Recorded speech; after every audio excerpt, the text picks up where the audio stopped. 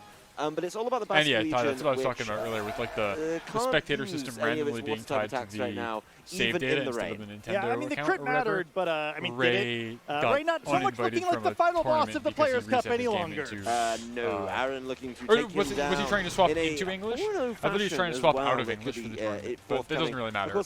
Either way, he made a new save, and for whatever reason that disqualified him from a tournament that would have otherwise qualified him to Worlds had he right? placed And just in say, it. no, you're not going to bring the Gastrodon in. Really I'm sure Ray is going to ask Aaron if he's doing it or not. It's really up to Ray to call that bluff, as they have been pretty communicative over the course of this game. But we'll see if Ray can get that knockout done. Arcanine leads the field. What do you think it is, Scott? I think it's like, I don't know. It's impossible to tell. It's Gastrodon. I found it. Back on the field. I remember that one. Let's see if he's taken the bait here, as it's helping hand into the Is this going to be a strong drain? That is going to be last respect. So he got done it, Scott. He got the knockout on the stream. Ray back in the game. You know, it's looking a little bit better for Ray here. At least he has removed a single Pokemon.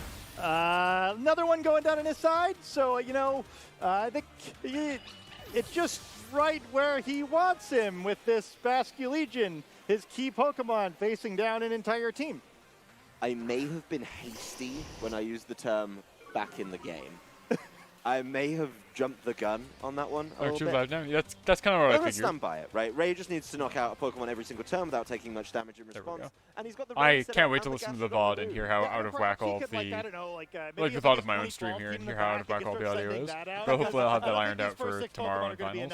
No, I do not think he's quite got it in the tank. Don't forget that the Spectre is asleep, so that could help.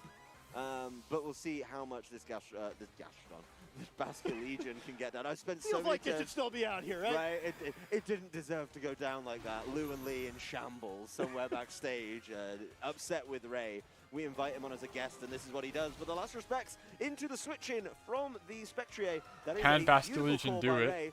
2v1. Can he get the run back? Yes, I counted out Cresselia earlier. Didn't think they could get the run back. Is Ray going to be able to swing Baskia Legion do it after getting Intimidate spam after Intimidate from this constant switching from Arcanine? It is an Arcanine. Does get to Intimidate. I so don't Aaron, think so. All right. I don't think he can do it. Making sure that the Intimidate lands. Really, really important there. But let's see what the last couple of turns of this game hold. They did definitely fill our lunch break. We'll give credit to both of our fantastic players. As, yeah, terrestrialization becomes a factor right at the end of the game. Unfortunately for Ray, he perhaps forgot about this feature up until this turn, but they're really pushing that Ray is like an old hat. But again, like he would have been here this year had it not been for some like critical missteps. Aaron also familiar with this just because he won in 2010, 2011, 2012, and 2013. Or no, 2010, 2011, and 2012 is when he won, like 3 years in a row. He's still absolutely got it. Potentially take this a little bit better, but he's not banking on one of those water type attacks. He does follow up with the last respects. There's going to be a drop in HP, but Arcanine gets access to Terra Blast. So this comeback, Ray Rizzo, he says he stops at nothing, but it appears he's been stopped pretty comfortably by Aaron Zeng in this one. Yeah, it's interesting. It seems like every time he stops at nothing, something stops him. In this case, it was Gastrodon and... They're being awfully mean to Rizzo. They're really, yeah. I don't think I agree with this level of commentary. The combination caster battle is Aaron Zeng. We'll see if we're able to continue. Like it's probably like what that answer is going to be fun between them. Yeah, for sure. Little, as an outsider, it feels a little... This time. Pretty defensively oriented game one of. I agree. You know, in a question mark game set here, but yeah, it's great to see these guys out there doing their best. I might say. Yeah, you know, it's great. You know, Aaron. I am Pokemon Strongest Soldier still streaming. Yeah. We're about to go into round 4. We're watching a show match right now between like two of the best to ever do it. Ray Rizzo, the 3-time world champ, and Aaron Cybertron Zhang here, who's like one of the greatest commentators and very good player. So like again, Cybertron here, despite being on commentary and doing the show match, did qualify to play in Worlds. Like he got enough points this year and then declined the invite because he wanted to do commentary instead. So he had to choose. and he chose the commentary, and I am very grateful for it because I think he provides very good insight, and like that is the way he can best serve the community, and I think everybody respects him for it. So very good player on top of being a good commentator. It's not going to matter if we get a third. Yeah, and I mean Ray is also like on the analyst desk, but he might be a little overdressed. I hear it's very hot in Japan, so I can't imagine he's feeling great. But also he lives in Japan now, so he's maybe just acclimated to it. After winning 3 worlds in a row, he moved to Japan, kind of like, you know, Red climbing Mount Silver, looking for the next challenger. He literally just went to Japan to go fight in the trenches of Best of One, because that was where he felt like he was best suited. I don't actually know why he moved to Japan, I just know that he did around that time. I don't know if it was driven by a need for competition or like literally any other reason. But that's his story. Truly a legend. They're in Yokohama? Yes, they're in Yokohama. It is 91 degrees Fahrenheit there. And what's the humidity index? That's the real killer. 60% is what it says. Pretty high. Good. That's uncomfortable. 91 degrees. Holy smokes. With a low of 79. So it's not wow. gonna get better. That's rough. Telling me what a great team it was. I believe he was also going over it yesterday as well. So we'll see if Aaron can wrap this setup and make it decisive, or leave a question mark as oh, we're getting a game too. Cool. Be our caster battle champion here at the World Championships. If they go back to hot mics from these two, I'm not raising them. Okay, good. I don't feel like messing with the dialer. Oh look, it's Sneasler and Indeedee again. Yeah, this looks familiar. I feel like I've seen some of this before. Yeah, let's see if the Sneasler. So if Sneasler doesn't get a turn 1 sleep with Dire Claw, it's literally a completely different game. Like 100% different game, because Spectre does tremendous damage. Seems to be a big fan of it. But yeah, he did get the, you know, there's the the threat. That's the risk calculus calculus you have to make. Better for him from this point, and we all remember how that last game ended. So perhaps Ray can switch this up a little bit more. Maybe not use Indeedee as his primary attacker this time. That seemed a little curious for a second before Aaron went to like look at the party, having like taken the cursor over to Terrestrialize. She's like, oh, is it instead of waiting till the very end of the match, is it just going to be a turn 1? Then nah. Game 2 is you don't see that too often with like, I don't know. I keep saying like with the really high level pros, but everybody here's a pro. I shouldn't be speaking that way. But again, I think the later you can terrestrialize is often the better. Except in rare circumstances where terrestrializing now would like get you a double knockout. Like if you have like some kind of spread move and you need to get like bonus stab on it. Yeah. Nobody's going to sleep. Awesome. And it was able to get a good amount of damage done, but being able to keep itself safe. And the Spectre is going in the offense this time. I'm excited. You know, did you just say the Spectre is going to the office? Is that what I heard this guy say? I don't know what that means. Knocked out should allow Aaron to shuffle his Pokemon, and maybe this time we'll get to see meant to say like going on the offense. Going on the offense makes way more sense. Thank you. I heard going to the office and just like, yep, putting in the work. Makes sense. Wait, hold on. Doesn't make sense. He's not asleep. So he's in a pretty solid position. Alright, we got double screens up. Grimmsnarl has done Grimmsnarl things. He can taste that caster battle non-existent trophy that we do not have in the back. Wow. As, Rock Slide is not double miss! Aaron, oh, that's Rock Slide for you. This is greedy. That's this very is the greedy. Folly of youth. If ever I have seen Spectre it, this is audacious. Can one-shot many things now. That offensive Indeedee once again going on the offense there. I feel like this is the Regulation D version of watching the Amoongus slug it out. But, you know, I got to say, I feel like the defensively trained Indeedee swinging away on Psychic Terrain versus this Spectre with what feels like a totally ridiculous amount of nasty plots. I believe one of these Pokemon is about to dish out a great deal more damage than the other.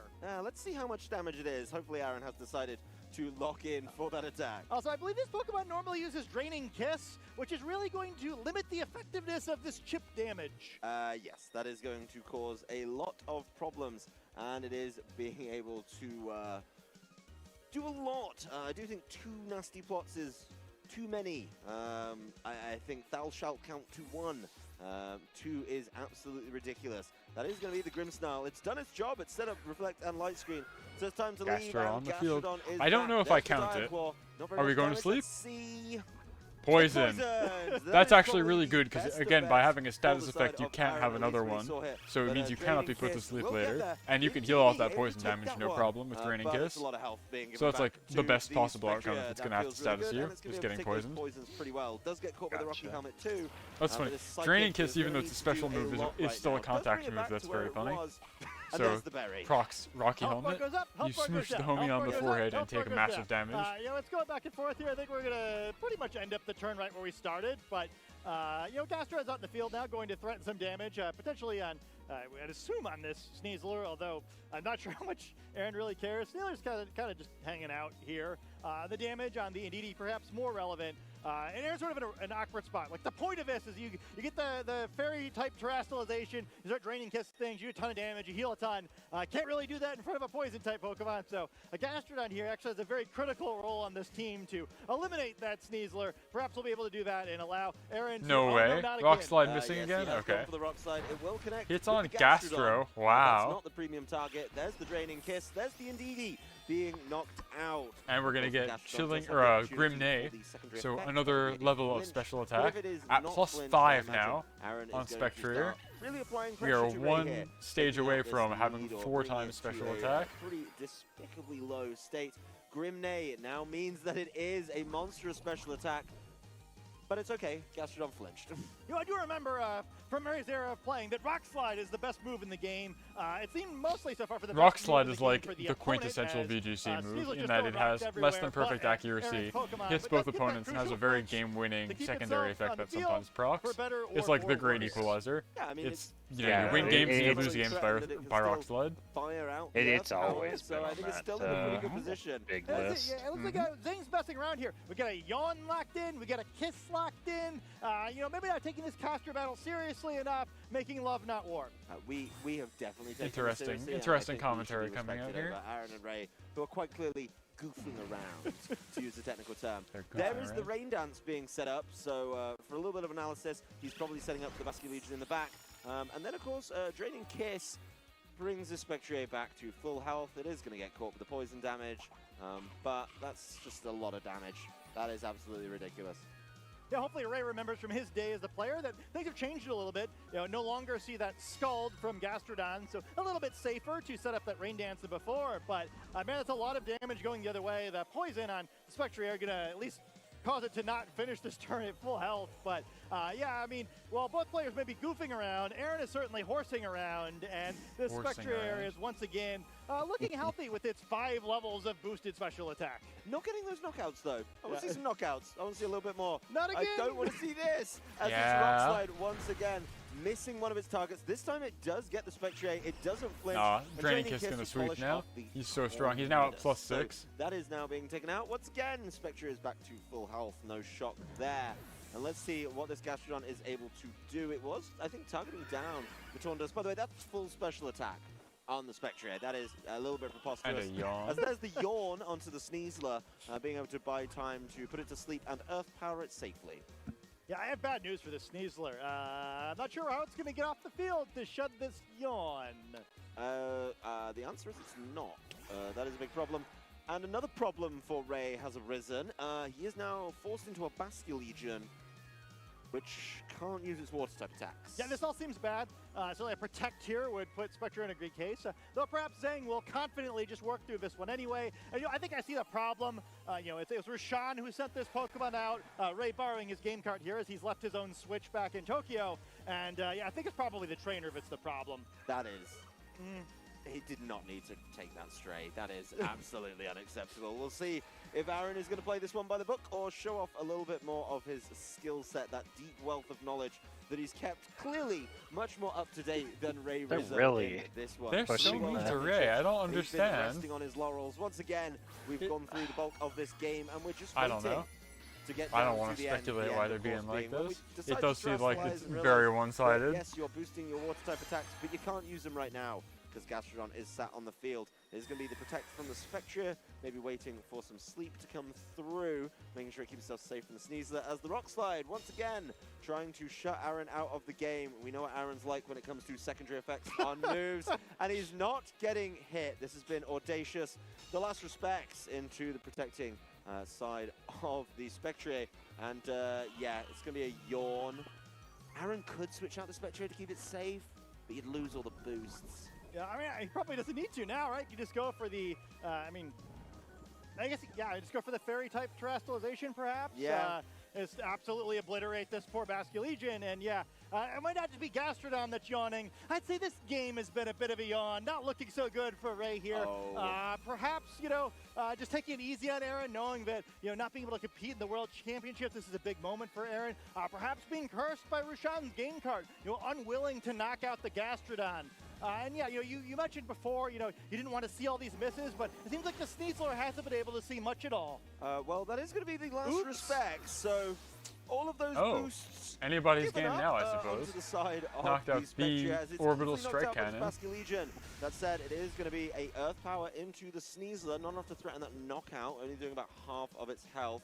But it is going to be Basculegion falling asleep. Reflect is gone, so that could be big. But let's see what this Arcanine can get done. We saw what it did in the last game, so maybe Aaron realizing that, you know what, Spectre is not the focus. We've seen that Pokemon before. It was relevant in previous formats. It's time to show off Hisuian Arcanine, and I can imagine that he's just checking that Ray knows what it does. Yeah. I mean, you see Arcanine get that Intimidate down here on these two physical Pokemon. Pretty whelming Earth Power, though, if I say. We'll have to ask Lou what she sees in this Pokemon. You'd almost think that there's a Light Screen up on both sides of the field with the pitiful damage that this Gastrodon just did. It's been an interesting year for the caster pairings. They put Lee and Lou together, known Gastrodon lovers, and then you and I together, the known Gastrodon doubters. Certainly a discussion we can have backstage a little bit later. There's going to be a switch. I don't know why you doubt Gastrodon. Grimmsnarl coming back to the fore, maybe trying to get one of those tasty knockouts for itself and wrap this one up. Gastrodon basically always shows up the Earth Power anytime there's a meta with a strong water type. In later restricted formats, it's used to keep Kyogre in check. Here it's used for Urshifu and to a lesser extent Basculegion. But like anytime there's a strong water type, you will eventually see Gastrodon, like poke its head into the meta. It's just very, very good at that. His poor Pokemon Storm Drain is a hell of an ability. Checking out Pokemon Sleep, perhaps? Well, Sneasel is done. It's trying to explore it. It does get the Rock Slide done. Not even enough for a knockout on the Grimmsnarl. Aaron looking a little bit distraught at that one.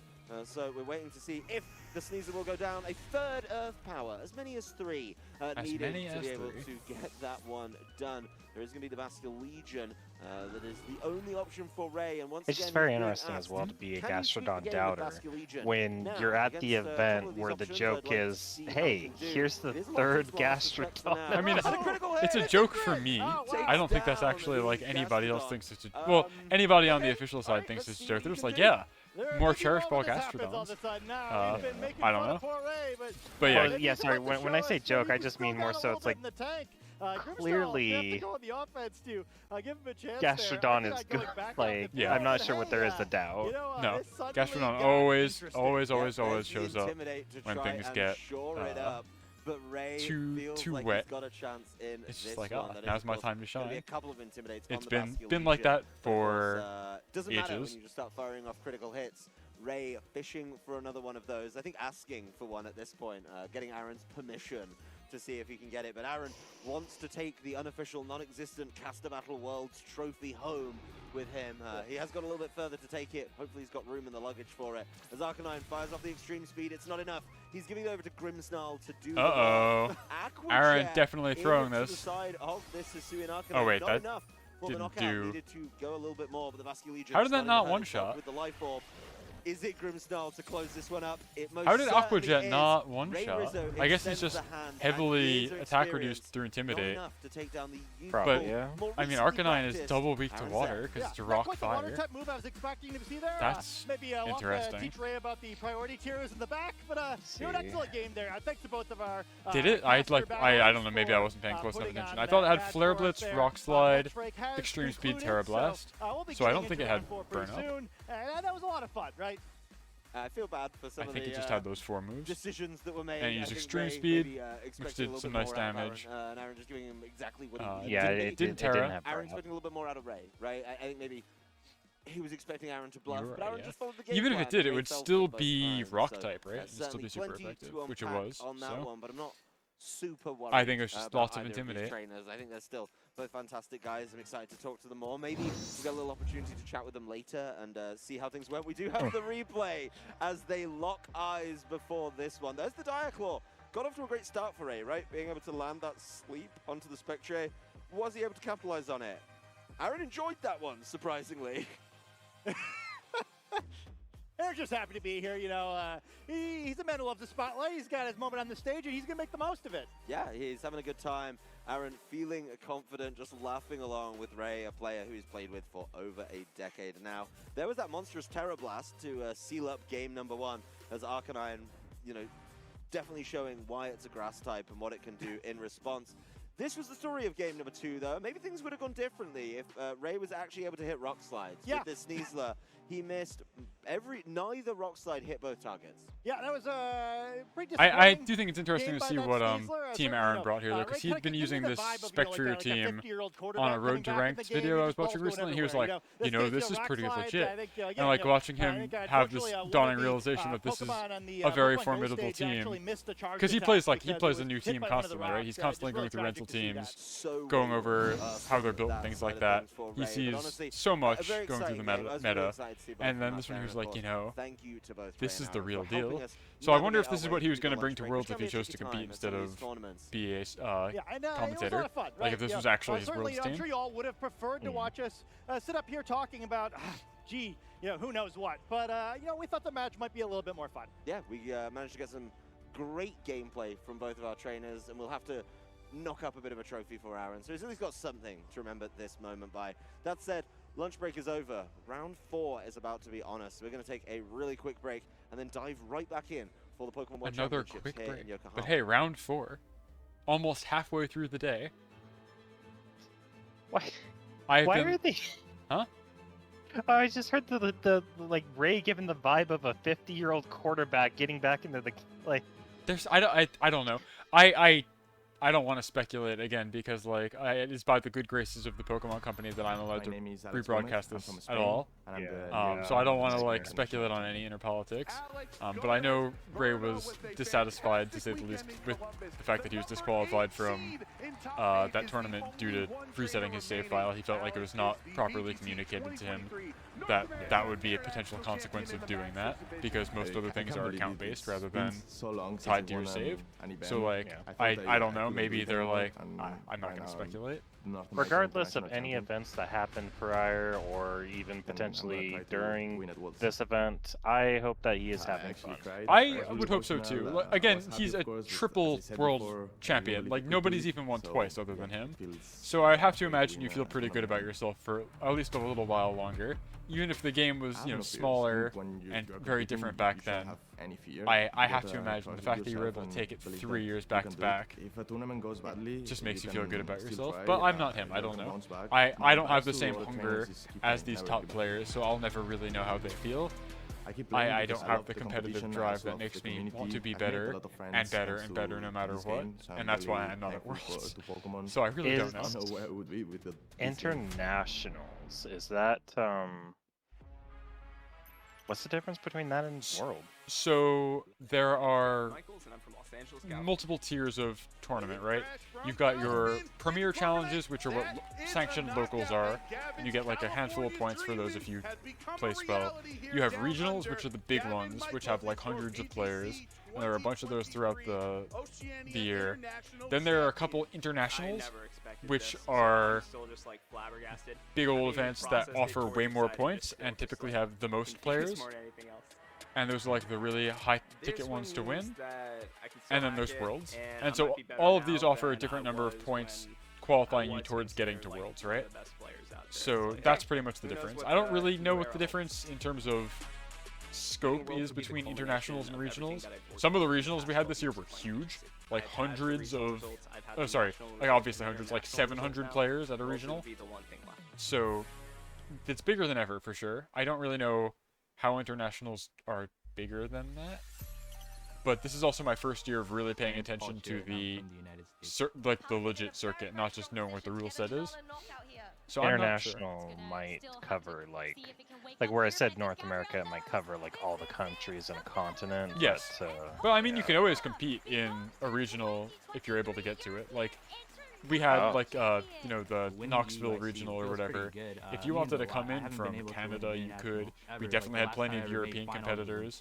I think we had a couple folks from China. Being able to finally get past second place feels pretty good. Okay. If you are leading in your region, you get travel money to internationals. That's right. Really close. I definitely so think he had a really good you chance can get invites to the internationals, so it kind of snowballs the amount of points you can get. And then, as I was saying, internationals give a lot more points. Those are like the big ticket ones to win. But if you do well at regionals, you will get what's called a travel award, where they reimburse you for your flight, and if you do really well, your lodging as well. Became world champion. So it facilitates your ability to continue to get more points. Welcome back, Pokemon trainers. My name is Lee Provost. I'm joined on the desk again with Lebwiser, Actos, Chromie, and we are getting ready to go into round 4 here at the Pokemon 2023 World Championships in Yokohama. Yeah, everybody's a little bit rested after that lunch break. I think very well needed for us and the players out there as well. It's a big, intense day of Pokemon action, but things are only really starting to warm up. Things are finally starting to warm up, she says. Only now. Point for day 1. Yeah, it's good. It's really getting into the kind of the crunch point of the tournament now for a lot of players. You know, we're getting into that. A lot of players 3-0 now. Only need a couple more wins to guarantee their place in day 2. So everything on the line, and those players that aren't quite out of the tournament yet still got it all to play for. That they certainly do. You want to try and get that X&2 record, don't you, in order to try and get into tomorrow's elusive Day 2, where those Day 2 players who are able to get those top brackets of championship points are waiting in the wings. And no doubt they are, you know, surveying the field at the moment, checking out what teams are doing really, really well, maybe seeing if any of our top picks, any Gastrodons potentially, are rocking the field. Gastrodons potentially. You know, Aaron, it's still on bingo. I'm cast still battle waiting with for Aaron it. I've and still Ray. got my Gastrodon bingo. So to those doubters, doubt no more.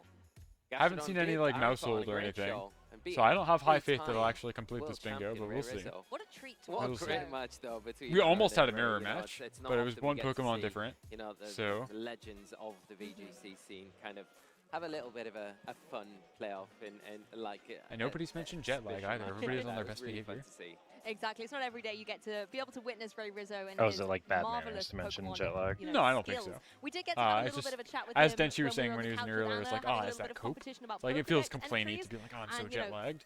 He's not, just like being very polite and being like, oh, yeah. He sees a Pokemon entry and winners' interviews are never typically like amazing literature anyway, so it's fine. It's the same with like physical sports, where you talk to the quarterback and it's like, yeah, we wanted to win today, so we played really good. It's like, thank you, good insight. Be great. We're seeing a lot of older players as well this season kind of come back and have some phenomenal results. You know, earlier in the season we've had Marcus Stadter have incredible regional win. You know, we've had a Rashon today, former world champion. He's had a great start to the tournament as well. So it's great to see these old players that had great achievements in the past coming back and still keeping up with the current format. But that's the thing, that's what I think, particularly the 2023 season has brought to us. I mean, if I think back to December when we weren't in the tournament mode quite yet, we had to wait till January for the VG things to kick off. The anticipation was building then about which veterans were wanting to come out of retirement and which new faces were going to be there. And a player like Justin Tang really stands out, coming to his first ever regional championships over in the United States. This kid they're talking about, Justin Tang, and then I believe out of his first won his first regional, like he had never played in a regional before. He went on to win it, and then he won another one in the same year, this year. So hot shot kid for sure. That's the nice thing about the World He apparently plays something like 5.5, 6 hours of the simulator Pokemon Showdown a day, and apparently does it from his mobile phone. The format is the website's not formatted for mobile at all, so he's just like a true like ladder demon. You know, people will very scary.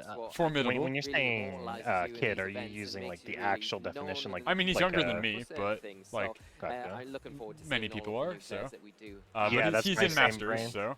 Exactly. I don't know how old he is. I don't quite have a good sense on that.